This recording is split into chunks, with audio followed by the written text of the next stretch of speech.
Kalau lu bisa gunain trik ini, lu bisa ningkatin produktivitas lu 4 kali lipat dan mencapai target tahunan lu dalam 3 bulan. Lu akan bisa menyelesaikan banyak dalam 12 minggu daripada orang lain dalam 1 tahun.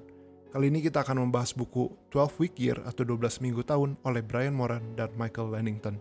Ini adalah salah satu buku produktivitas terbaik dan terbagus menurut Bang Jamu. Banyakan dari kita akan membuat target itu tahunan. Awal tahun kita selalu bikin target seperti resolusi tahun baru, dan akhir tahun kita cek apakah kita sudah membuat kemajuan sesuai dengan target awal tahun tersebut atau tidak. Tapi target tahunan ini menurut sang penulis sangatlah tidak efektif, karena orang santai-santai ketika deadline atau jangka waktu masih sangat panjang. Masih Januari, nyantai dulu kali, ntar kita geber di akhir tahun. Ini adalah mindset kebanyakan orang umum. Kebanyakan kantor atau perusahaan pun sama, akan mengejar target di akhir tahun. Jadi kalau bukan target tahunan, apa alternatifnya? Jadi sang penulis bilang kalau alternatif yang lebih baik adalah program 12 Week Year atau 12 minggu tahun, di mana 1 minggu dihitung seperti 1 bulan, maka diandaikan kalau 12 minggu sama dengan 12 bulan atau 1 tahun. Dengan paradigma begitu, lu mempunyai waktu deadline yang lebih padat dan mudah dikontrol. Bang Jamu, ini mah cuman segmentasi 1 tahun jadi triwulan, gak ada spesialnya. Iya dan tidak. Memang di teori sepertinya sederhana, tapi ini beneran efektif. Hal ini sudah didukung oleh psikologi dan neuroscience. Bang Jamu pernah menjelaskan apa yang dinamakan hukum Parkinson, di mana kerjaan kita akan mengembang sesuai dengan alokasi waktu yang diberikan. Bila kita diberi 1 tahun untuk mencapai suatu target, maka perlu 1 tahun pula waktu untuk mengerjakannya. Bila kita beri diri kita 12 minggu untuk mencapai target, maka 12 minggu pula waktu kita perlu untuk mencapainya. Sang penulis mengambil konsep 12 Week Year dari program periodisasi yang biasa dipakai oleh atlet. Apa itu periodisasi? Di tahun 1970, untuk persiapan lomba olimpiade, atlet biasa dilatih dengan konsep periodisasi di mana mereka fokus ke satu skill dalam periode tertentu, biasanya dalam 4 atau 6 minggu. Lalu setelah skill itu dikuasai, mereka beralih ke skill yang lain. Trik ini masih banyak digunakan oleh para atlet sampai saat ini. Sang penulis menggunakan konsep periodisasi yang biasa untuk olahraga ini untuk hal lain, yaitu produktivitas, dan ternyata hasilnya bagus. Sang penulis juga berargumen bahwa semua orang tidak mempunyai masalah pengetahuan, tapi mereka punya masalah dalam eksekusi atau pelaksanaan. Semua orang tahu bagaimana cara untuk mencapai goal mereka. Contoh, semua orang tahu kalau mau ngurangin berat badan harus diet dan olahraga, tapi mereka seringkali gagal dalam bertindak. Dan salah satu alasan kenapa mereka gagal adalah karena kurangnya rasa mendesak dalam mengerjakan goal. Siklus 12 Week Year menghilangkan mindset prokrastinasi dengan menciptakan rasa keharusan yang mendesak sepanjang tahun. Kita redefinisi tahun baru menjadi 12 minggu. Cukup panjang untuk mendapatkan hasil dan cukup pendek untuk kita tidak bisa berleha-leha. Lo bakal punya 4 kali week year dalam 1 tahun, yang berarti 4 kali kesempatan dalam 1 tahun. Minggu ke-13 adalah waktu rehat lo.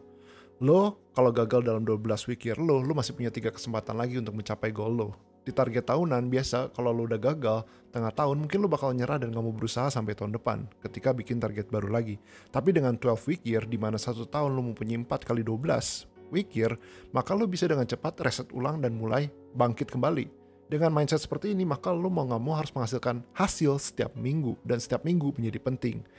Bila lo udah percaya dengan program ini dan mau melaksanakannya, maka mari kita masuk ke langkah-langkah untuk mewujudkan program 12 week year ini. Ada 4 tahapan, yaitu visi, rencana, kontrol, dan ukur. Langkah pertama, visi. 1 tahun yang sempurna itu menurut lo kayak gimana? Berapa penghasilan yang lo dapat di tahun yang sempurna itu? Apa kalau berhasil dapetin badan bagus yang lo pengen? Ini adalah masa lo bermimpi. Gak perlu takut untuk bermimpi besar karena lo bakal perlu ambisi besar supaya lo mau melakukannya. Yang terpenting dalam membuat visi ini adalah lo harus punya emotional connection atau koneksi emosi pada visi yang lo inginkan. Karena dalam pelaksanaannya untuk mencapai visi tersebut lo akan dihadapkan pada 2 pilihan. 2 pilihan itu adalah pilihan yang nyaman atau pilihan yang tidak nyaman. Dan pada umumnya hal penting ada pada pilihan yang tidak nyaman. Kalau tanpa koneksi emosi yang kuat, lo bakal selalu pilih pilihan yang nyaman dan menghindari pilihan yang kurang nyaman. Hal pertama yang harus lo korbanin untuk mencapai sesuatu yang hebat adalah kenyamanan lo. Untuk mendapatkan badan yang bagus, lo harus kehilangan kenyamanan makan junk food dan mulai berolahraga. Untuk mendapatkan penghasilan lebih, lo harus melakukan kerjaan baru yang mungkin tidak nyaman di awal. Dalam pacaran, untuk mendapatkan kejelasan hubungan, mungkin lo harus melakukan pembicaraan yang kurang nyaman. Ada ilmu sainsnya kenapa harus mempunyai koneksi emosi yang kuat itu penting. Ini adalah otak lo. Ketika lo memikirkan masa depan, ada bagian otak yang bernama amigdala. Otak bagian ini berfungsi untuk membantu lo menghindari bahaya, supaya lo hidup lebih lama. Tapi kurang baik ketika lo mau bertumbuh dalam hidup.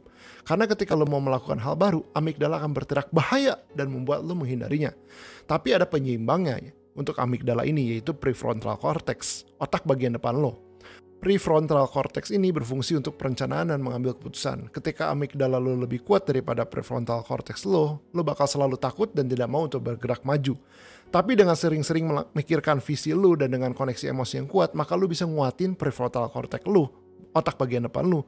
Dan dengan menguatnya prefrontal cortex lo bakal lebih mungkin untuk melaksanakan visi lo. Kapan orang menjadi hebat itu ketika dia mempunyai visi dan beraksi pada visi tersebut. Apakah atlet menjadi hebat ketika dia menang dan mendapatkan medali? Tidak, dia menjadi hebat ketika dia hari ke hari melakukan apa yang harus dia lakukan.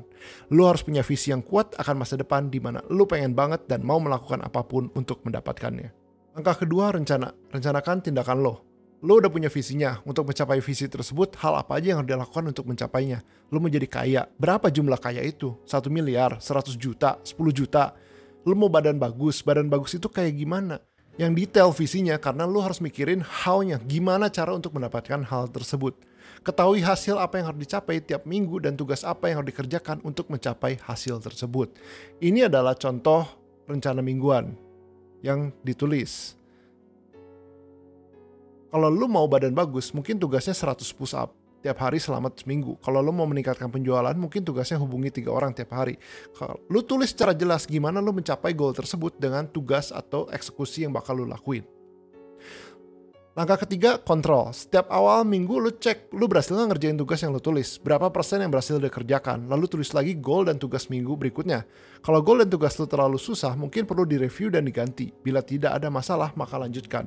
Dalam melaksanakan rencana lu pasti bakal mengalami apa yang dinamakan the emotional cycle of change atau roller coaster emosi.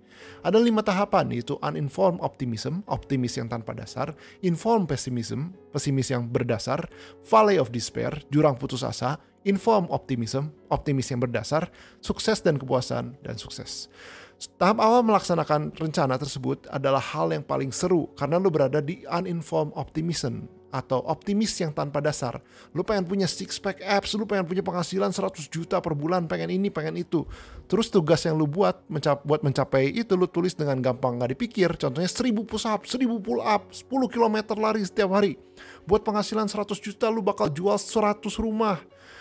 Uninformed optimism atau optimis tanpa dasar berarti lu optimis karena lu masih belum tahu apa-apa. Belum tahu kerjaannya itu seberapa sulit. Tahap kedua adalah informed pessimism, yang berarti pesimis yang berdasar. Di tahap ini lu sadar kalau goal dan tugas yang lu bikin itu terlalu sulit. Nggak mungkin bisa 1000 push up, 1000 pull up, 10 km lari setiap hari. Terus lu juga sadar kalau jual beli rumah itu nggak segampang jual beli kacang. Di sini lu baru sadar kalau mungkin lu nggak bisa mencapai goal lu karena tugas lu yang terlalu susah. Tahap ketiga, valley of despair atau jurang putus asa. Di sini di mana kebanyakan orang berhenti dan mulai ganti goal dan visi hidup mereka karena terlalu susah untuk dilakuin.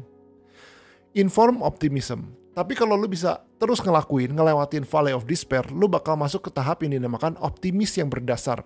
Tanpa mengubah goal dan visi lu bakal tahu batasan diri dan mulai bisa mengerti. Ternyata sekarang ini lu baru bisa 10 push up, 10 pull up, dan lari 5 meter. Tapi seiring waktu lu bisa ningkatin tiap minggu jadi 20 push up, 20 pull up, dan lari 10 meter. Dan terus begitu sampai mendekati apa yang kamu inginkan. Begitu juga dengan jual beli rumah.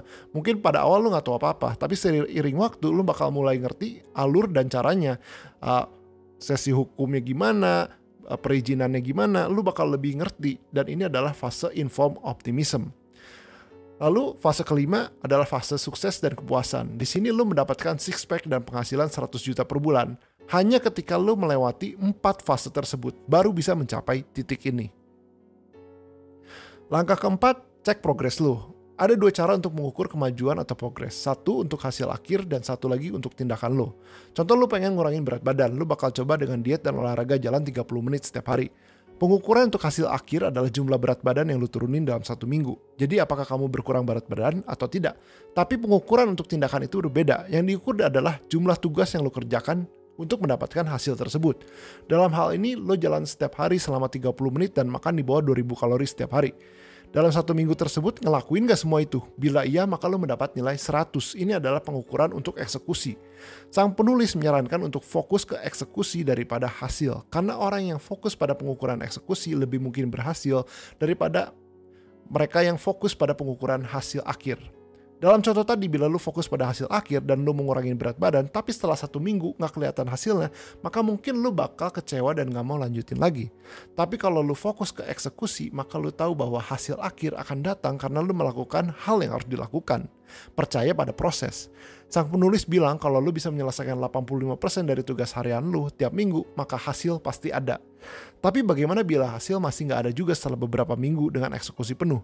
Berarti mungkin ada yang salah dengan rencana lu. Mungkin lu untuk kurang berat badan, mungkin harus cuma makan 1.500 kalori per hari atau jalannya jadi sejam. Lo harus balik lagi ke langkah ketiga, yaitu kontrol. Mungkin lo harus mengganti tugas mingguan lo untuk mendapatkan hasil. Beberapa tips dan masalah umum yang orang hadapi ketika menjalankan 12 week year. 1. Kurang fokus. Lo bikin terlalu banyak goal dan terlalu banyak taktik. Tidak bisa semuanya menjadi prioritas. Lo harus berani nolak beberapa hal supaya hal yang lo pengenin berhasil. 2. Terlalu rumit. Lu bikin rencana taktik dan tugas yang terlalu muluk-muluk dan banyak. Contohnya lu bikin 20 tugas setiap hari yang malah-malah bikin lu kewalahan dan dalam menyelesaikannya. Less is more adalah mantranya. Less is more berarti lebih sedikit atau sederhana seringkali lebih baik daripada yang berlebihan atau rumit. Kalau lu bisa maju dengan 4 tugas, kenapa harus bikin 20? 3. Malas untuk menghitung skor. Untuk tahu kalau minggu itu lu udah bikin kemajuan atau enggak, maka lu harus ada skornya. Lu harus tahu kalau skor lu itu bagus atau enggak. Jadi lu bisa mengukur, oh gue udah ngelakuin nih apa yang harus gue lakuin. Yang keempat, bagikan dan laporkan skor tersebut ke orang terdekat supaya mereka pun bisa tahu lu ngerjain apa yang lu pengenin atau enggak. Penelitian menunjukkan kalau ada tekanan sosial di mana lu harus nunjukin kemajuan lu ke orang lain, lu lebih bakal mungkin untuk ngerjain dan maju. Itulah program 12 week year. Kita rekap dari awal, bikin visi yang kuat, rencana mingguan dengan tugas yang jelas, menyisihkan waktu untuk kontrol, dan cek progres lo berdasarkan eksekusi. Masih pakai target tahunan? Yuk, ubah ke 12 week year. Kita tingkatkan produktivitas kita 4 kali lipat tahun ini. Ini Jamu Otak, like dan subscribe untuk kalian yang suka ilmu pengembangan diri.